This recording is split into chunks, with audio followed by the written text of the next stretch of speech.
Almost half of Australian homeowners aged 55 to 64 are still carrying a mortgage into their last working years. That's not a fringe group.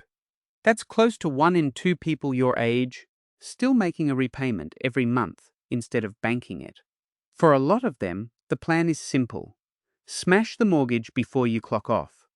Every spare dollar goes into the loan or the offset account because a paid-off home feels like the safest place on earth. But here's the number that changes that plan. For someone 55 years old with a $400,000 mortgage and $200,000 sitting in offset, blindly racing to pay it off instead of building super can cost $150,000 in lost wealth over the next 10 years. People treat debt like it's the thief here. It's not. In the Australian tax and super system, the real thief is the opportunity cost you never see, the extra tax you keep paying, and the extra growth you keep leaving on the table because it feels wrong to owe money in retirement. I'm going to show you the one number that tells you whether your mortgage is actually costing you money or quietly building your wealth. We call it the net wealth gap. Maybe you've never actually run that number for your own situation. Most people haven't, because nobody hands you a worksheet for it. That's what we're doing today. If you're in that 55 to 65 window and you feel that pressure to be completely debt-free, stick around and subscribe to Aussie Retirement with Bob. We don't do generic advice here. We do the actual math for your specific situation, not a slogan. Let's start with the $150,000 gap itself and exactly where that number comes from. That $150,000 gap has a name. Financial planners call it the net wealth gap, and it comes down to one simple comparison. What do you actually get back for every dollar you put toward the mortgage versus every dollar you put into super instead? Paying down a 6% mortgage saves you 6 cents in interest for every dollar, and that saving isn't taxed, but it also isn't multiplied by anything else. Put that same dollar into super through salary sacrifice, and at 55, you're not just avoiding future interest. You're swapping your income tax rate for the 15% tax rate inside super, then letting the difference compound for another 5 to 10 years before you touch it. I've watched people do the math on the interest saved and stop there, never checking what they gave up on the other side. That's the piece almost nobody adds up. There's another layer most people miss too. That extra tax saving inside super isn't a one-off. It sits inside the fund and keeps earning for the next 5, 10, sometimes 15 years, taxed at 15% the whole way, not at your marginal rate. Money sitting in an offset account doesn't get that same tax treatment. It just quietly reduces interest, and it stops there. This isn't about being careless with money. It's that the rules changed on the 1st of July 2026, and the old debt-free mantra hasn't caught up. Back when your parents paid off a house, there was no compulsory super forcing employers to put money away for you.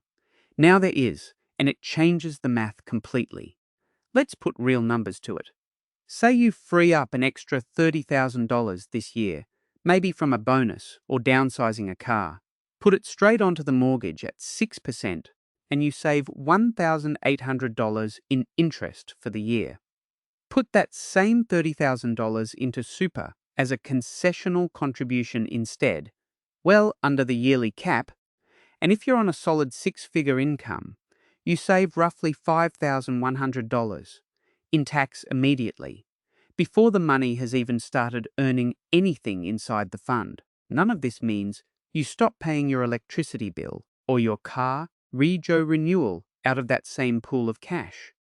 It just means the leftover dollar, the one you were about to throw at extra mortgage repayments, has a better home waiting for it. Now, that comparison assumes rates stay around 6%. What happens if they climb to 8%? Does the math still hold, or does the mortgage suddenly become the smarter bet again? That's worth pausing on before you decide anything. There's a framework worth using here, and it's simpler than it sounds. Call it the lifestyle floor versus the aspiration ceiling. Your floor is what actually keeps the lights on and the fridge stocked.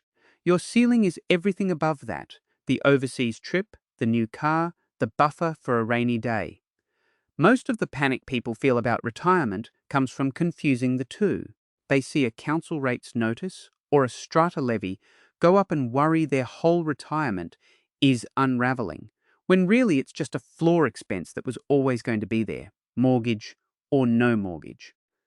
The industry will tell you a couple needs around $690,000 in super to retire comfortably, based on the current ASFA standard of roughly $77,375 a year in spending. That number gets repeated. So often it starts to sound like a hard rule, and for some people it turns into an identity trap. If you're not there yet, you feel behind before you've even started. I used to quote those ASFA numbers like they were gospel too, but I've come round to thinking they scare a lot of people into working 2 or 3 extra years they didn't actually need to work. You don't need to be completely debt-free to live comfortably if your cash flow is structured the right way. Picture two couples. One has a $200,000 mortgage, left but $800,000 in super. The other owes nothing on the house, but only has $300,000 in super. On paper, the debt-free couple looks safer. In practice, the couple with more in super has far more room to move because they can draw a tax-free income after 60 to cover the mortgage repayments while the rest of that balance keeps growing. That's not a small gap either. Extra room to move is what lets you handle an unexpected bill without panic, instead of scrambling, because every spare dollar already went into bricks and mortar. There's a reason the government just lifted the asset test thresholds for the pension, and it's a pretty big hint for anyone still carrying debt into retirement. For 5 years, from 2020 through 2025, the government froze what's called the deeming rate at next to nothing, just 0.25% on the low end. That meant Centrelink pretended your savings were earning almost no return at all, even while real interest rates climbed. It was generous, and it lasted a long time. That's part of why so much of the advice floating around still assumes your savings barely move the needle on your pension. For years, that was almost true. It isn't anymore. That freeze has ended. Since the 20th of March 2026, the upper deeming rate sits at 3.25%. Centrelink doesn't ask what your offset account is actually earning. It assumes a rate and counts that assumed income against you under the pension income test, whether the money is truly earning that much or not. This is why it matters if you're using an offset account to fight your mortgage.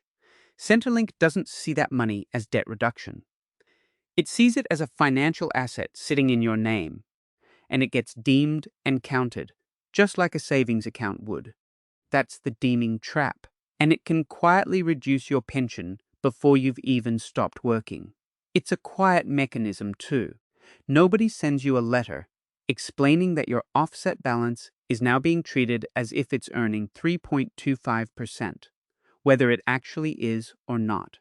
You just notice your pension payment is a bit lower than you expected, and you have to go looking for the reason. It sounds almost too small to matter.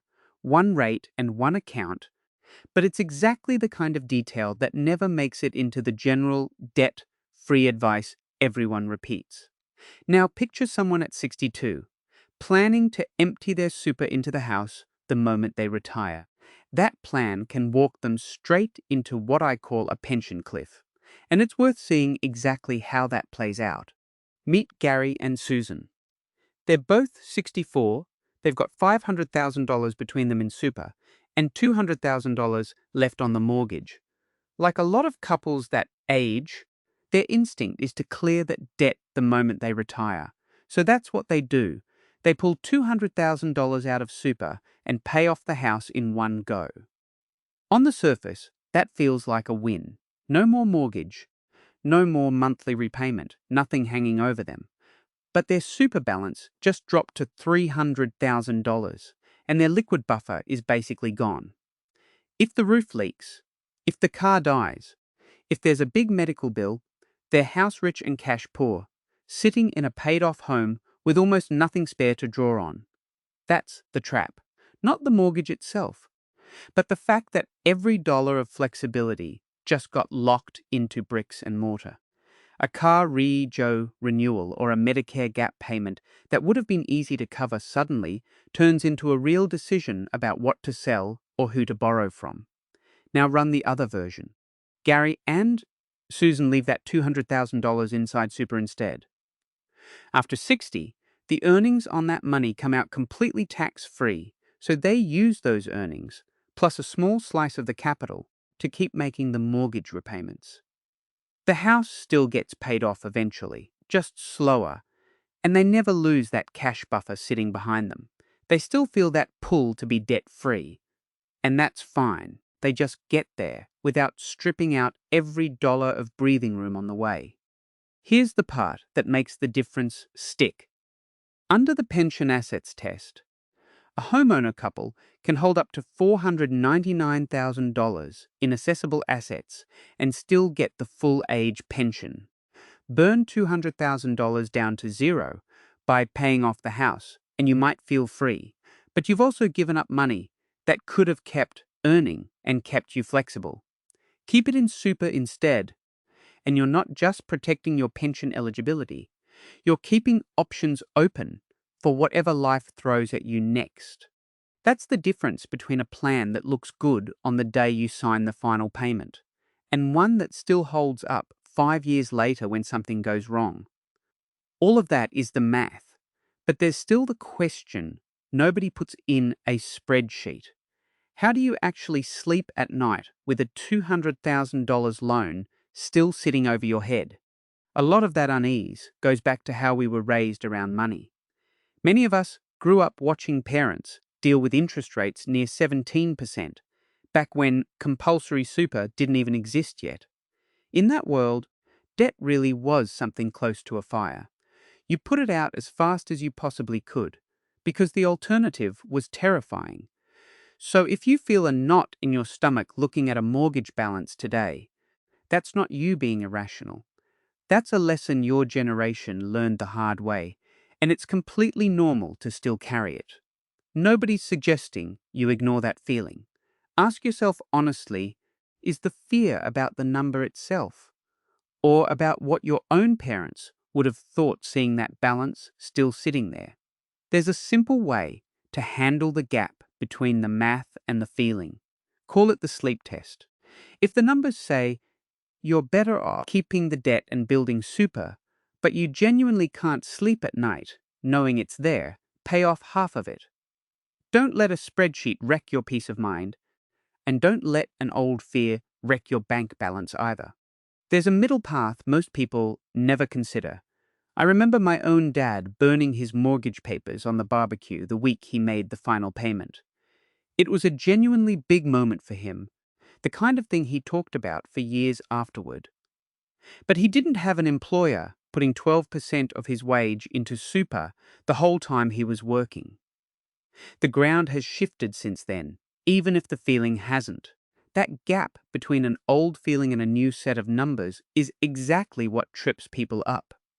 Once you make peace with that feeling, the next step is turning it into a simple plan you can actually follow. So where does that leave you practically? Start with step 1, the inventory. Write down every debt you're carrying and the interest rate attached to it. If you've got a credit card sitting at 21%, that's not a strategic decision, that's a leak. Pay that down first, every time, no exceptions. That part isn't complicated, and it isn't really what this video is about. The real decision only starts once the expensive debt is gone, and you're looking at a mortgage sitting somewhere around 6%.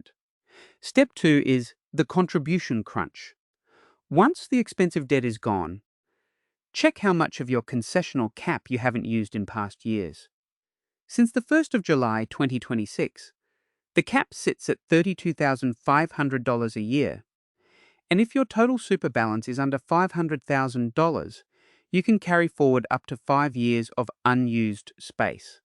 That carried forward space is a tax shield, And for most people 55 and up, it's worth more than whatever interest they're saving by racing to pay down a 6% mortgage.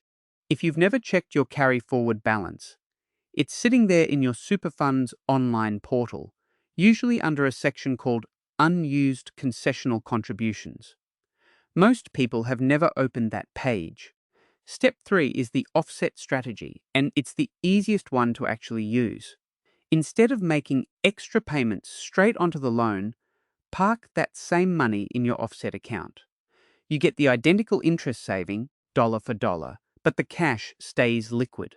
If you need it back for an emergency or a better opportunity, it's right there. Pay it directly onto the loan, and getting it back out means reapplying for a redraw or a whole new loan. The offset account skips all of that. It behaves like a savings account sitting right next to your mortgage, quietly doing the same job as an extra repayment without locking the door behind you. There's one more safety valve the government builds in that most people don't think about until it's already too late, and it's worth carrying into how you close this whole decision out. Retiring without a mortgage is still a genuinely good goal. Nobody's telling you to chase debt for its own sake. But it shouldn't be the only goal you're optimizing for, and it definitely shouldn't cost you $150,000 in super wealth just so you can see a zero sitting on a mortgage statement. Run your own numbers before you decide. The net wealth gap looks different depending on your interest rate, your income, and how many years you've actually got until you stop working. If you want to work through retirement decisions like this one, without the fear-mongering, without being told there's only one right answer, subscribe to Aussie Retirement with Bob. We're building an audience of people who want to retire smart, not just retire debt-free. You've spent decades working hard for this money. The least the system can do now is work just as hard for you.